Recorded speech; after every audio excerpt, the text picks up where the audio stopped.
Hi friends, it is hard to believe. Here we are, election 2024. We sit just inside of 365 days until the next presidential election. And it's been a weird 3 years, whether you're Republican, Democrat, Independent, or no party at all. It has been a ride. From international global crises to the price of oil to a 50-year high inflation to large increases in Social Security and Medicare. The list goes on. But what I want to talk about for just a moment is the historical data as to how the market performs in election years. In fact, since 1928, 84% of election years have posted positive returns. And election year averages are well over 10% annualized return since 1928. So what's the data tell us? Data tells us most of the time that an election year is a good year for investors. Why might that be?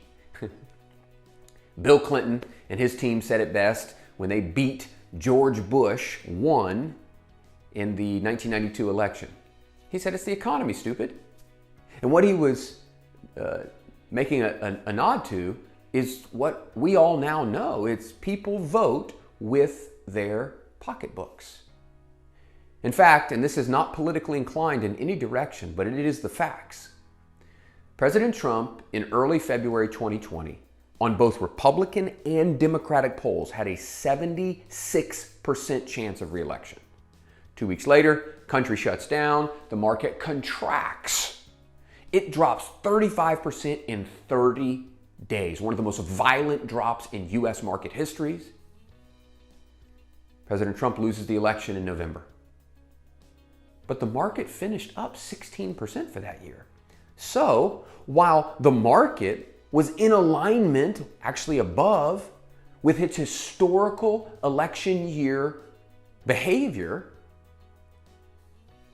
individual voters, and I'm certain for other reasons as well, but the economy was a large driver of that.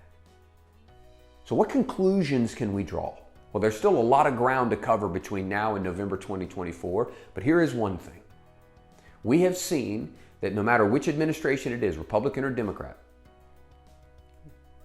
they are willing to spend whatever it takes to get reelected.